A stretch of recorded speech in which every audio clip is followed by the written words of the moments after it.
So in a game earlier this week against the Utah Jazz, Jamal Murray tore his ACL. You hate to see it. You hate to see it. You hate to see it. But we must talk about what that means for the Denver Nuggets right now. It's absolutely a blow. It's definitely a blow. Right now, I believe they have absolutely no shot of coming out the Western Conference. I believe before they definitely had a shot because we understand that the Denver Nuggets were a very good basketball team, but in regards to competing with the Lakers, in regards to competing with the Utah Jazz and the Suns, you needed Jamal Murray to revert back to his form where he was at last year in the playoffs to basically have 40-point per game Jamal Murray if you needed it. But right now, I mean, the team is definitely a very good team still. I think you're really gonna have to lean heavily on a player like Michael Jokic. Porter Jr. Now, Oh, Michael Porter Jr. scoring wise, but the thing about Michael Porter Jr. is that defensively he's not necessarily that good. Now, obviously, you still gonna have to play him a lot. You were still gonna have to play him a lot just because of the sheer fact that you had the absence of Jeremy Grant. But I think the addition of Aaron Gordon now basically bolsters their defensive capabilities. Now, in regards to just the overall team when it comes to actually competing with specific teams, I think, competing with the Utah Jazz would pretty much be difficult just because of the sheer fact that they don't necessarily defend the three that well. I mean, Jamal Murray wasn't necessarily a very good defender regardless, but I think when it comes to defending the three, if the Utah Jazz could definitely stay hot, I don't necessarily think they can handle them. The Phoenix Suns basically just my favorite team. I think they're pretty much going to come out the West. Just me, I don't necessarily think they can compete with them. In regards to the Lakers, if the Lakers are 100% healthy, they definitely can't beat the Lakers. I think if the Lakers are a little bit low, let's say Anthony Davis doesn't necessarily come back 100%, I wouldn't necessarily rule them out against the Lakers because as of right now, we see the Lakers are pretty much down bad without AD. I mean, even when LeBron James was in the lineup, they were still pretty down bad. Now, of course, I'm not saying that Anthony Davis would not be there. I think that Anthony Davis will definitely be there. I think he'd be a little bit less of himself. But I definitely see the Nuggets in the mix, but just don't see him coming out the West. Yeah, I think they'll make the playoffs still. I think they've done enough to tread water and at least make the playoffs and sit where they're at. But like you said, man, it's just a devastating blow. One of the game's best young players right now. You hate to see him go down. And not for nothing, in this league, to win, you really need two MVP caliber players. At least that's what we've seen, with the Lakers and with the Warriors. And in the playoffs, Jamal Murray becomes an MVP player. He steps up big time, especially when it matters most. He provides a lot of scoring from your perimeter, as well as what Joker brings to the table.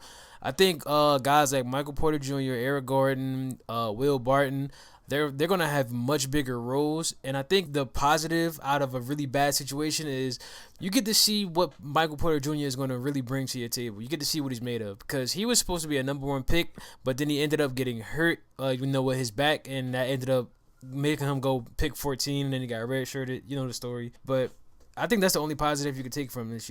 Can Michael Porter Jr. now step up, take that next step in his career, so that when Jamal Murray does come back, now you have three elite scorers in him, Murray, and Joker. yeah, I'm gonna have to agree. That's actually the point that I was going to make. It does suck that Jamal Murray went down, but it's time for Michael Porter Jr. to be what he was in college, if not better.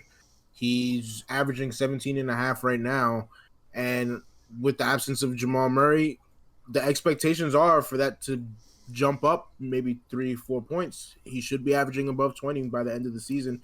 He needs to pick it up because right now in the Western Conference, if you're not keeping up with the rest of the pack, you will fall down to the 8th 9th seed. Between the 2 and the 4 seed in the last 10 games, the Suns are 9-1, and the Clippers and Nuggets are 8-2. Like, you can't lose any games going down the stretch. It's easy for you to be a 4 seed now, like the Nuggets, to end up battling the Grizzlies for that 8 spot. The Western Conference is stacked, and I feel like the regular season does matter here, where they need to buckle up and these last couple weeks of the season grind it out and get that momentum going for the playoffs and get your guys in rhythm. So Michael Porter Jr. definitely has to step up. Well, when it comes to the Nuggets, I mean, we understand regular season isn't necessarily that big because we see them do it in regular season. It's really about playoff success, in my opinion. But How do you think Michael Porter Jr. is going to do in the playoffs? This is going to be like his first real action in the playoffs in regards to being heavily leaned on. I hope he keeps bending and doesn't break. I hope he adjusts to the adverse situation that he's in, him being called on so early in his career. But this is where great players separate themselves from the rest of the pack. And if he wants to be considered a great player, he's going to have to step up. I think he's gonna respond well to the challenge, if I'm being honest with you. Just last season, when they were losing games in the playoffs, in the press conference, this man was eating Skittles saying, I just need more shots. There's footage of him saying, I just need more shots as he's eating Skittles with a back. A man that confident to say something like that at such an early stage in his career, he's ready for that moment. He has no choice but to respond and accept that challenge and take that forward leap into that scorer's role. So I think he's going to respond well to it. Yeah, I 100% agree. When it comes to young players, it's really all about confidence. How confident are you in your game? We've seen how confident Tyler Hero was throughout his rookie season. Of course, he responded in the playoffs as such. So I think it's really just about production at this particular point, and especially for Michael Porter Jr. How well are you going to perform defensively? I mean, of course, we understand that Aaron Gordon is going to take up the most important conversation, most important matchup. But when it comes to pick and roll offense, especially, we know Jokic isn't necessarily going to be a very good defender. So when Michael Porter Jr. gets switched on to by like a LeBron James, when he gets switched on to like a Kawhi Leonard, how well is he going to defend those players in the playoffs? Mm-hmm. And I'm glad you bring up Aaron Gordon because that's another player that I felt like was going to make a bigger impact on the Denver Nuggets. And since he's gotten there, he's only averaged 12 points a game. Like, he's a poor man's Blake Griffin, if we're being honest. At this point, if he doesn't step up, what's he good for? See, here's the thing. Right now, the Denver Nuggets, since getting Aaron Gordon at 8-2, so it hasn't necessarily. So it's been a positive addition. I don't necessarily think you really expected Aaron Gordon to come in and bring offensive versatility. I think you really wanted him to substitute what Jerry Grant basically took away from him and basically went to the Pistons, which is defensive capabilities and defensive abilities and guarding the bigger forwards like a LeBron James, like a Kawhi Leonard. I think he's definitely going to bring that. But in terms of offensive production, he's never going to be that. You feel me? It's just how well is it now, or is the scoring going to be substituted with Michael Porter Jr., with Jokic, and even with Will Barton to a lesser extent? Yeah, I agree. That was really a lateral move, Jeremy Grant out, Aaron Gordon in, very lateral. Really the biggest question mark and the biggest, impact that we're gonna have to see is Michael Porter Jr. So we all agree with that. I was saying one of the players that I really want to see is Bol, man. I don't know why, but the Denver Nuggets, I just feel like they just don't play their young players. Like, it took a minute for Michael Porter Jr. to even crack the lineup, and we talked about it earlier. I mean, Michael Porter Jr. was saying he need more shots. I wouldn't necessarily completely disagree with him, but I think in this particular situation, Bol needs to go out right now, talk to TMZ, talk to Stephen A. Smith, talk to somebody, say, I need more minutes.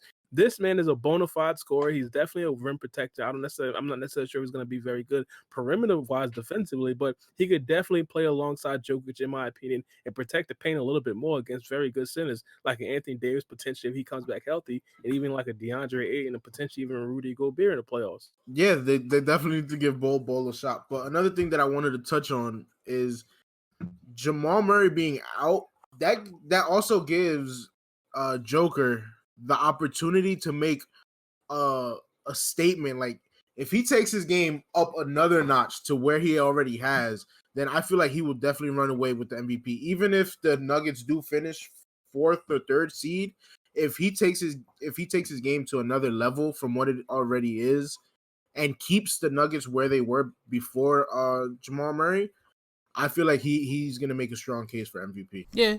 That was actually one of my biggest arguments too. I always said that the reason I don't have Joker so high on the MVP scale is because he plays with, such a great talent like Jamal Murray, even though everybody has help. I just thought that, not one guy did that much more than the other. But now with Jamal Murray completely out of the equation, yeah, if Joker somehow, some way keeps this team, or even if they can become even better, maybe move up a seed or at least stay the seed that they are at, I think you're right. He could possibly run away with the MVP. I 100% agree, but on the flip side, we heard Luka Doncic's complaints about the playing tournament, if the Mavericks right now, jump ahead the Nuggets with the Lakers when LeBron James and AD comes back, jump ahead the Lakers, jump ahead the Nuggets, and we understand that Damian Lillard is definitely coming with the Portland Trailblazers. If they jump ahead the Nuggets and the Nuggets all of a sudden fall to the 7th seed, he's 100% taking out the MVP conversation. So it's pretty much like a double-edged, well, not necessarily a double-edged sword, but it's like a good and a bad thing right now for his MVP chances. So he would definitely have to step it up, and it's crazy because Jamal Murray was. I feel like Jamal Murray was the backup point guard in the sense where Joker was the point guard of that team, but now he really has to be the point guard of that team because who's the actual backup point guard? Monty Morris. Like it's looking slow for the Nuggets. We need people to step up and show us what they're really about.